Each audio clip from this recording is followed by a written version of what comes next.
Hello and welcome to the Black Cat Bushcraft channel. Recently in one of my videos I was making coffee, and in doing so I was using a little wooden coffee spoon which I had carved, and I had several people send me a request to show how to carve such a spoon. So I thought I'd come out today and actually do that on camera and kind of go through that process. I am by far not an expert in carving spoons. It's just something I've kind of taught myself to do. I've made a lot of different spoons, some of them better, some of them not so good, and I've messed up quite a few of them as well. But it's something I've kind of learned how to do. I'm pretty much self-taught, so probably unorthodox in the way I do it. But anyway, I had requests to show how I made that spoon, so I thought I'd make one today. And part of my other motivation for doing this is to test out on camera this little knife that I received from Pathfinder Knife Shop. This is the LS Carver.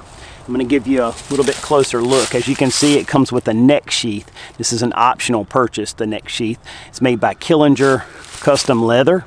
It's very well done, feels very nice, it's attractive, looks very nice. And just to show you the knife here, this is it. It's a very compact little carving knife. And what I love about this knife is the sweep of this blade, how it's a constant curve. And my experience, curved blades slice best, so it works really well. So I'm going to use this today in doing the fine carving for this spoon. So if you're interested in how to carve a coffee spoon, at least the way I do it, and checking out this little LS Skinner knife from the Pathfinder Knife Shop, stick with me. Let's take care of both of those things in one shot. So this is just a quick look at all the tools that I'll use in carving this spoon. This is the LS Carver knife from PKS. This is my PKS Kephart. I'll use this for the fine detail work, this for the roughing out of the spoon. Carving the bowl will be done by the Mora, I believe 164. It's the one with the pointed tip and one-sided blade. This is the Killinger Custom Leather sheath for that LS carving knife. And this is just a spoon I was piddling with earlier, just carving with that knife. So these are all the tools that I'll use in this video. Okay, so here's a couple of examples of what it is I want to carve today. And you can see that these look different in color, but they were both carved out of dry tulip poplar. You can always go with a green wood, and you can choose hardwood such as walnut, maple, cherry, things like that. The only thing is you carve those woods green, which means then you have to dry them out. With tulip poplar, it's such a soft wood that you can actually carve it dry fairly easily, and once you finish carving it, you can immediately start using the utensil. So while those other woods make a longer lasting and sometimes a more attractive utensil, sometimes for beginners it's fun to start with just dry tulip poplar because you don't have to worry about the drying process and cracking and problems that come with using green wood, but you can go ahead and make something that's usable right away. This one's darker because it's been oiled with walnut oil, and it's been sitting in a coffee bag for months and months, so I'm sure it's taken on some of that brownish color from the coffee. This one was carved, so probably 30 minutes ago I finished this up, roughed it out, and I'll probably polish it up when I get home and oil it and so forth. But anyway, that's what we want to carve today. This is the other half of the piece of wood that this spoon was carved from. So picture this spoon in a piece of wood like this, and that's basically what I had. With this particular piece of wood here, I'm going to carve the bowl of the spoon first, and I'll have wood to hold on each end that I can work with. So it might be tempting to carve the bowl down here, but I'll do it in the center, and that'll give me more of a handle to work with as I carve the spoon. So we'll get started in carving that bowl now with this Mora 164 spoon knife. Alright, so with this spoon knife, it's quite easy to carve a bowl for something like this because the spoon knife naturally makes a sized concavity that works perfect for the scoop. It's just getting started that's hard. You just kind of have to get an imprint in the wood and get the shape of the bowl that you want to carve started. With a spoon knife, it's always best to go across the grain. So the grain of this wood runs long ways here. Instead of carving with that and then splitting the grain out more than I want, I'm cutting across the grain, and therefore I can kind of control the amount of wood that I remove. So you can see how I use that knife. Just going cross grain. And then that little twist action there seems to help me a lot. But again, like I said, I have no real formal teaching with this, and I've really not watched many videos on spoon carving. It's just experimentation. hands-on, which sometimes is the best teacher. Much better now that I lashed this into place. I should have taken the time to do that to start with. This bowl is starting to look about right. That's looking pretty good. I think that'll work. Now I just need to carve the rest of the spoon around the bowl. So for the next step, I'm going to be using my belt knife. And I'm just going to kind of start to thin that down so I can start to picture what my spoon's going to look like.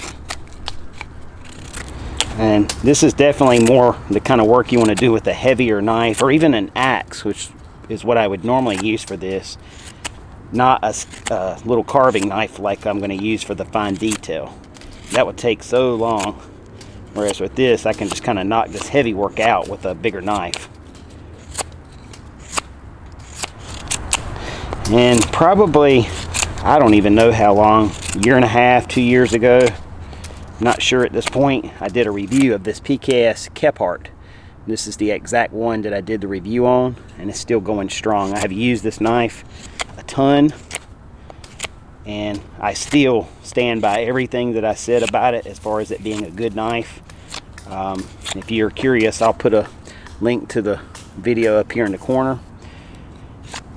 It is a fantastic knife. Of the PKS knives that I own and have used, this is my favorite one to carry as a belt knife. PKS uses a certified 1095 steel, which a lot of people in the bushcraft community like 1095 high carbon steel. And you can see this thing will hog right into that wood. And this is part of the joy of carving dry tulip poplar too, is it's easy to carve. I think I've got the rough shape that I want. So I'm going to go ahead and get rid of this part of the spoon now. I'm going to try to rough this off a little bit. And then I'll start fine-tuning with that carving knife. Alright, so all the work with the Kephart has been completed now, and I have what I would call a rough spoon blank. At this point, I'm going to switch over to the LS Carver to do all the fine detail work. And what this knife really is designed for, in my opinion, is to be held this way. Now you can use it for slicing and draw cut. And look at the profile of that blade with that curvature. That tip is just a little needle right there. I mean, it is just, it'll grab your finger at the lightest little touch. But when I'm here like this, now I can use that constant curvature to just slice down. And it's perfect. It holds perfect in the hand. I've got just the right amount of metal right here to get my finger on and just hold it very close and therefore very safe. When you're draw cutting, one of the safety mechanisms of that is that the handle would hit your chest before you could cut yourself. Look at the handle length to the blade length, the proportion there. So you've got all that handle there as a safety when you're draw cutting. And that's really, to me, what this knife is meant for, is just these really fine crafting type cuts. And it just does a great job of that. It allows you to just really finely control each motion that you're making. This is not meant to be a substitute bushcraft knife, I don't think. But simply for this type of work is what this would be ideal for. Now, this knife does have a 90-degree spine on it, so you could use it to strike your ferro rod or process fire-making materials. But I really think that this is what its ideal job is, these fine carving tasks. And because of that constant curvature, if you can see where that blade meets the wood there as I pull, it reminds me much of like the WC knives that you've seen me review lately with that curved blade. This one has that curved blade very much so, and as such it just peels wood off in a very controlled manner. And when you get in here like to this bowl, I'm just trying to thin that out at the tip a little bit. I'm holding the knife more stationary and I'm pulling the wood. That allows me to make very controlled, precise cuts, removing just the material that I want to remove. Notice that the knife is very close to me, so it doesn't allow for slipping and cutting myself.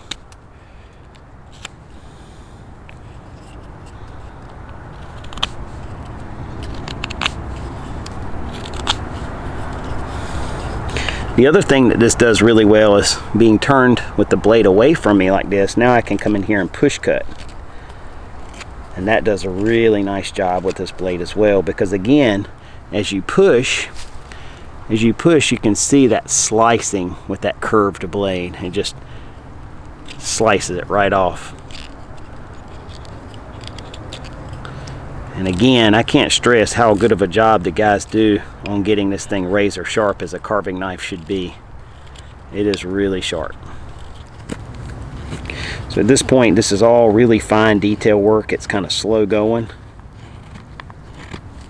And just being mindful of what wood I remove, because again, once you remove wood, you can't put it back.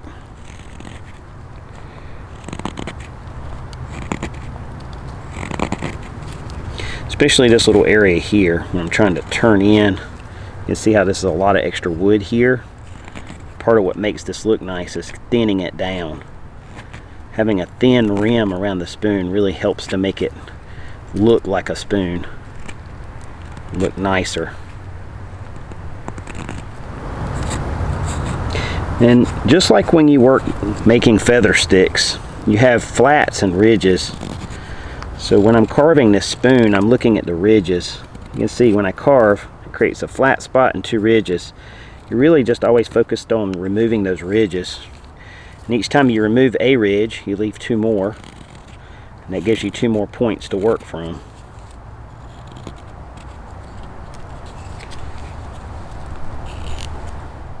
You can see how I'm using this thumb push cut right here. That way the knife doesn't go any further than where my thumb pushes it. The spoon itself is the backstop. This is a difficult spot in the carving process right here. But it's one of the important spots so that you get a nice finished result. That's where that tip is really exhaling. That tight little space there. So this is really the process in doing something like this, is just fine-tuning one chip at a time to slowly get the spoon to look and feel in your hand the way it's supposed to.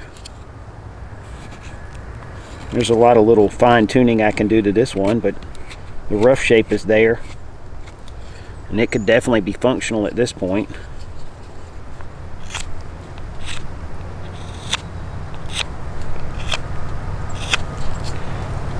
Just little bit by little bit, removing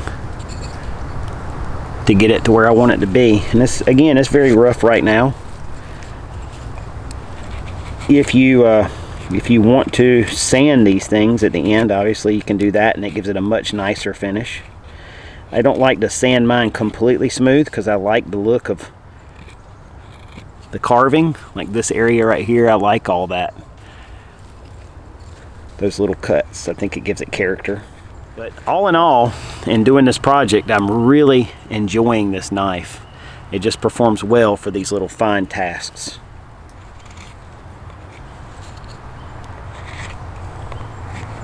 Because of the shape of that blade, that curve, it slices perfectly. That, and the guys in the shop got the blade right. I mean, it is sharp.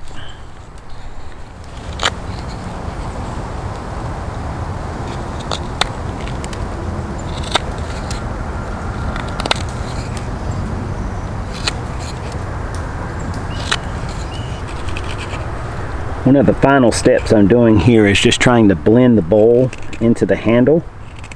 It gives it a nice finished look. You can see what I'm doing here. Just kind of blending that bowl into the handle here with a little bit of a divot.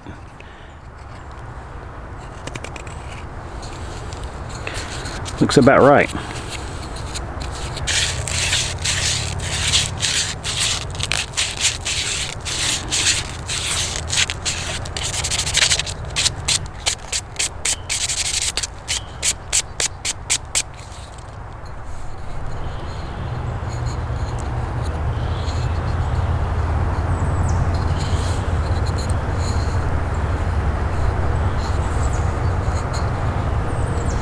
Alright, so we knocked out 2 birds with 1 stone. How to carve a simple coffee spoon like this, and also a quick look at this LS Carver knife by Pathfinder Knife Shop.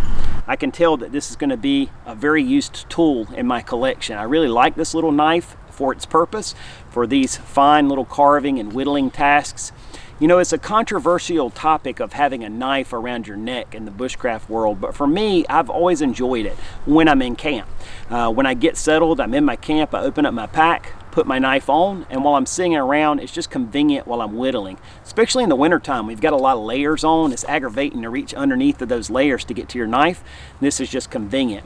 It's not something I would be hiking around or doing active things in the woods with, but just sitting around camp, this is perfect. And I can tell that this knife is going to serve its purpose well with these little whittling tasks that I so enjoy doing. I'm sure that this knife would also be nice where it comes to skinning small game. I'm sure it's quite capable.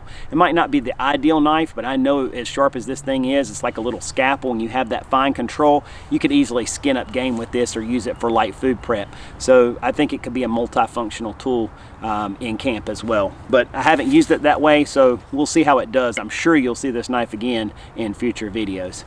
Anyhow, I want to thank you guys for taking the time to tune in. I hope you enjoyed this. I know spoon carving's not the most exciting thing to watch, but for those that were interested, this will give you a look at how I do this and give you an idea of my method.